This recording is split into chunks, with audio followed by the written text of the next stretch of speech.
आज हम एक बहुत इंपॉर्टेंट क्वेश्चन ले रहे हैं जो कि टाइप्स ऑफ सैम्पलिंग है।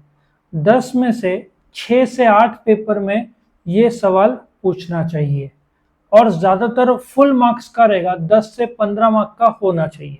ठीक है ना। जब भी आप लिखो टाइप्स ऑफ सैम्पलिंग तो ये चार्ट जरूर से ड्रॉ कर लेना। जितने भी टाइप्स है हर एक टाइप का मैं एग्जांपल दूंगा, आपको ये कंसेप्ट पूरे तरीके से क्लियर हो जाएगा। वीडियो शुरू करने से पहले आप वीडियो के डिस्क्रिप्शन में जाओगे तो रिसर्च मेथोडोलॉजी और दूसरे सब्जेक्ट के प्लेलिस्ट है, उसमें आप क्लिक करोगे तो आपको chapter by chapter, question by question सारे वीडियोस मिल जाएंगे। और आपने चैनल को सब्सक्राइब किया तो आपको अपडेट्स आते रहेंगे। तो शुरू करते हैं टाइप्स ऑफ सैम्पलिंग। ना सबसे पहले सैम्पलिंग होता क्या है 2 मिनट में आपको बता दूं। सपोजिटली आपको रिसर्च करना है, ठीक है, कि मोबाइल यूजर्स यदि 100 लोग हैं उसमें से कितने लोग वेलोरेंट गेम खेलते हैं या पबजी गेम खेलते हैं।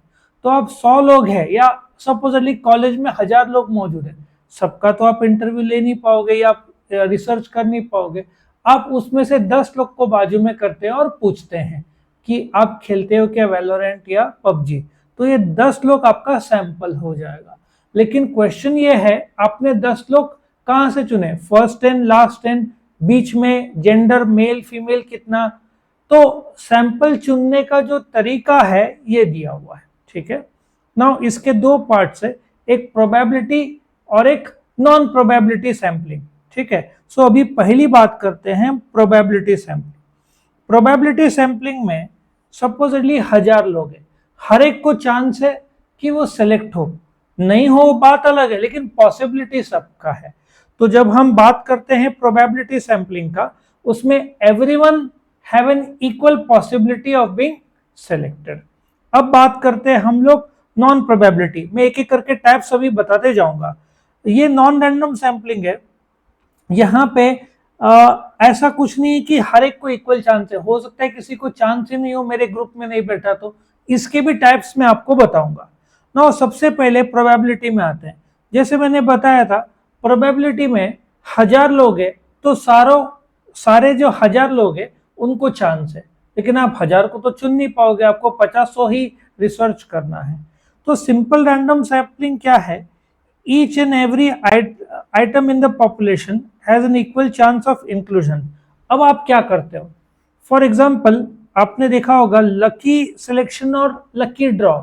आप 1000 पर्चियां बनाते हैं, ठीक है, एक कांच के बॉल में डालते हैं, उसमें गोल गोल घुमा के आपने देखा है एक चीट निकालते हो, ठीक, कॉपी एग्जाम का कॉपी नहीं भाई, ये कांच में डाल के एक नाम निकाला, चीट निकाला, तो जिसका नाम आएगा उसका आप रिसर्च करोगे, ठीक है। सो 10 एम्प्लॉई है, 1000 में से आप 10 सेलेक्ट करना है। आप कोई भी रैंडमली, आप जेंडर नहीं देख रहे हो, आप आगे पीछे नहीं देख रहे हो, जहां आपकी नजर गई आप सेलेक्ट कर रहे हो, मतलब 10 के 10 लोग को इक्वल चांस है। ये पहला प्रकार है जिसको हम सिंपल रैंडम सैंपलिंग बोलेंगे। दूसरा प्रकार systematic sampling. In case of systematic sampling, sample members have a population are selected according to random starting point and a fixed periodic interval। आप सोचो 1000 लोग हैं या क्लासरूम में 100 स्टूडेंट्स हैं, तो आप बोलोगे हमको 20 को ही करना है, तो एवरी 5th स्टूडेंट जो सिस्टमेटिक सैंपलिंग में, चल 1 2 3 4 5th बाजू में हो, 6 7 8 9 10 10th बाजू में हो, सो आप एवरी 5th स्टूडेंट को बाजू में कर रहे हो, और ऐसे 5 में से एक ऐसे करके 20 स्टूडेंट बन जाएंगे। So that is called a systematic sampling. तो आप एक नंबर बना रहे हो, एवरी 7th या एवरी 5th, ये आप अपने हिसाब से सेलेक्ट कर रहे हो। नेक्स्ट तीसरा स्ट्रैटिफाइड रैंडम सैंपलिंग। ये होमोजेनियस ग्रुप नहीं है, ये पॉपुलेशन को डिवाइडेड इनटू नंबर ऑफ सब पॉपुलेशन और स्ट्रेटा। देखो स्ट्रेटा मतलब 206 हड्डियां हैं शरीर में अपने, हर एक हड्डी को तुम या ग्रुप बना लिया, शोल्डर के हड्डियों का अलग group, right shoulder, left shoulder, पैर के हड्डियों का। सो आप क्या कर रहे हो, ये जो 100 स्टूडेंट है उसमें पहले आपने 2 ग्रुप किए, मेल और फीमेल के, ठीक है, उसमें से परसेंटेज वाइज आपने ग्रुप किया, आपने फिर उसमें से आप सैंपल चुनोगे। सो स्ट्रेटिफाइड में ऑफ कोर्स इसमें स्टैटिस्टिकल टेक्निक्स आप यूज कर रहे हो, लेकिन सिंपल भाषा में आपको एक्सप्लेन करना है। तो एक ग्रुप बनाया, ग्रुप को अलग अलग भाग, जैसे 100 लोग का ग्रुप है, उसमें आपने मेल फीमेल बनाया या परसेंटेज वाइज बनाया। जैसे आपका रिजल्ट 50 to 60 तो एवरेज बोलोगे, फिर first class, distinction, merit, top level, ऐसे 5 ग्रुप्स बनाए।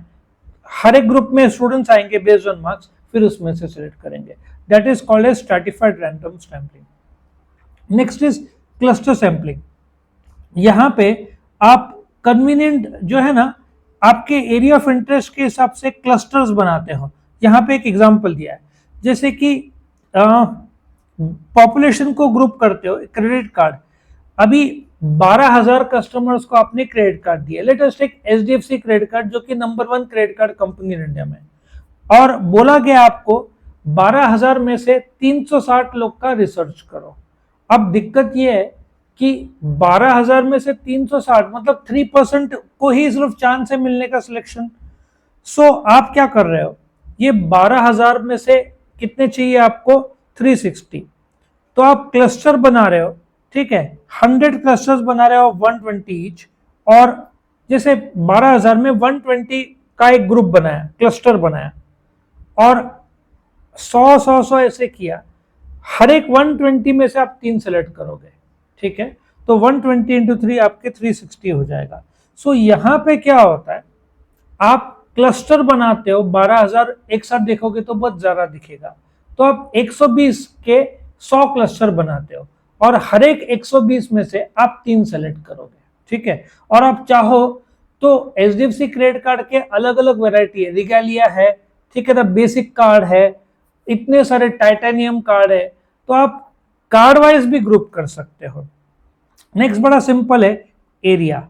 नाउ आप जैसे कि पूरा का पूरा इंडिया एक एरिया ले लिया, उसको ज्योग्राफिकल क्लस्टर्स में बांटो, ठीक है।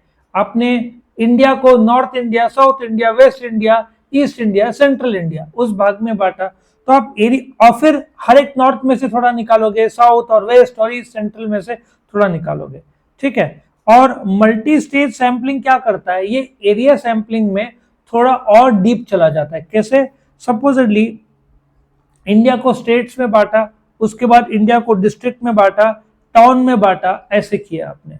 सी भारत में 6 लाख गांव है, ठीक है। देन आप क्या कर रहे हो, सिटीज, पहले स्टेट्स में आ रहे हो, चलो 28 29 स्टेट्स बांटा, उसके अंदर डिस्ट्रिक्ट बांटे, उसके अंदर सिटीज बांटे, फिर विलेजेस में आए, ऐसा आप कर सकते हो। That is multi stage. इसमें भी आपको रिसर्च का सक्सेस रेट अच्छा मिलेगा। सीक्वेंशियल सैंपलिंग, यहां पे ultimate size of sample is not fixed but determined according to mathematical decisions survey program के हिसाब से। This design is usually accepted under accelerated statistical quality control.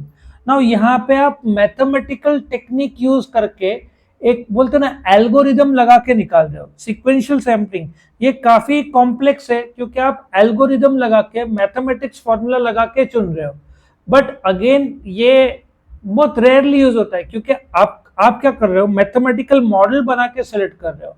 In other methods आपने clusters बनाया, states बनाया, district बनाया, वो भी एक ग्रुप्स बनाए हैं, एवरी फिफ्थ बनाया, तो उसमें आपका कंट्रोल ज्यादा है। ये आप बोलते ना मैथमेटिकल मॉडल से आपको खुद को भी समझेगा नहीं, ऐसा भी कंफ्यूजन का चांस रहता है। दूसरा, नॉन प्रोबेबिलिटी सैंपलिंग टेक्निक। इसमें सबसे पहला है कन्वीनियंस सैंपलिंग। अब ये होता क्या है, आप पॉपुलेशन के हिसाब से सैंपल साइज सेलेक्ट करते हैं। If the researcher wants to study customer satisfaction of ICICI bank, वो क्या करेगा, कन्वीनियंस सैंपलिंग, वो अपने कन्वीनियंस के हिसाब से बैंक्स चुनेगा। सपोजिटली मुंबई में there are 20 branches of ICICI, 20 अलग आईसीआईसीआई के 20 ब्रांचेस है मुंबई में। सो आप क्या करोगे, 20 में से 6 चुनोगे, 6 में जाएंगे, उसमें से फिर कस्टमर से पूछेंगे कि आप कितने सेटिस्फाइड है। सो आप अपने एरिया के कन्वीनियंस के हिसाब से आप चुन रहे हो जगह। दूसरा, जजमेंट। जजमेंट ये बोलते हैं ना, जैसे आप गाड़ी चला रहे हो, आपका जजमेंट वक्त के साथ साथ आता है, आपको पता है शॉर्टकट्स कहाँ से लेना है, शॉर्टेस्ट रूट टू कॉलेज या क्लास कौन सा है, ठीक है। सो ये जजमेंट एक प्रकार का, जैसे स्टूडेंट जजमेंट लेते हैं कि ये कॉलेज में मिलने का चांस है तो यहाँ पे अप्लाई करो। लेकिन जजमेंट सैम्पलिंग में बायस भी आ सकता है कि मुझे एक पसंद एरिया का सैंपल एक है तो मैं उस जगह पे जा सकता हूँ जहाँ पे मेरे जजमेंट को बायस कर दिया। तो जजमेंट सैम्पलिंग के लिए लॉट्स ऑफ कॉमन सेंस और उससे ज़्यादा एक्सपीरियंस चाहिए। विदाउट एक्सपीरियंस वो जजमेंट गलत होने के चांस ज़्यादा रहता है।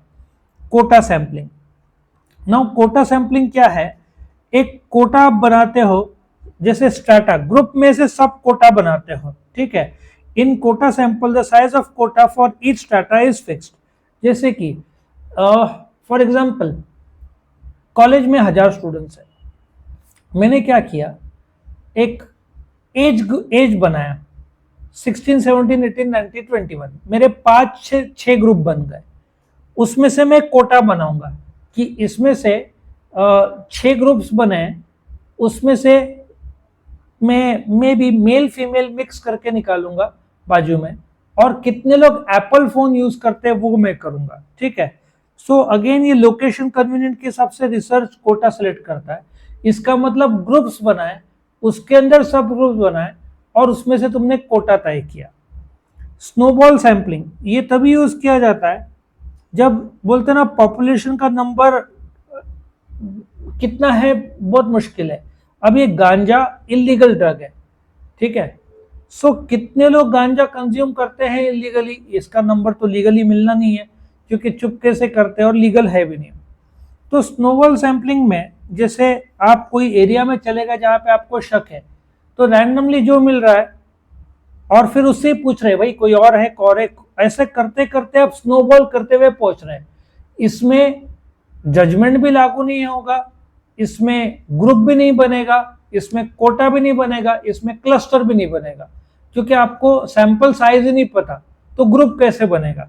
आप एक अंदाजा लगा रहे हो, ठीक है, कि एक बोलते ना सैंपल साइज की, चलो एक अंदाजन इस एरिया में लोग ज्यादा पीते हैं तो वहां पे जाकर आप बात कर रहे हो लोगों से और फिर डिटरमाइन कर रहे हो कि शायद यहाँ पे होगा लोग, ठीक है ना। तो ये एक अंदाजन टाइप ऑफ स्नोबॉल है जहाँ पे इलीगल ड्रग्स लेने वाले एक पर्टिकुलर जगह लगता है आपको है, सुना है आपने, तो आप जाके चेक करते हो और जो मिलता है उससे आइडेंटिफाई करते हो। तो स्नोबॉल सैंपलिंग एक्चुअली बहुत डिफिकल्ट है, ठीक है, क्योंकि आपका एक आपको लगता है इस जगह पे लोग कंज्यूम करते तो बायस भी आ जाता है, और सैंपल डिजाइन तो आपको मिलना ही नहीं है क्योंकि हो सकता है कि कोई वीकडे में हो कोई नहीं हो, तो आपका अंदाजा एकदम बोलते हैं लक फैक्टर स्नोबॉल इफेक्ट में काफी ज्यादा आता है। तो यहाँ पे टाइप्स ऑफ सैंपलिंग खत्म होता है। आप एग्जाम में चार्ट जरूर से ड्रॉ करना, आपको वीडियो पसंद है तो लाइक करना, फ्रेंड्स के साथ शेयर करना और चैनल को सब्सक्राइब करना ताकि आपको रेगुलर वीडियो अपडेट्स मिल सके। Thank you for watching.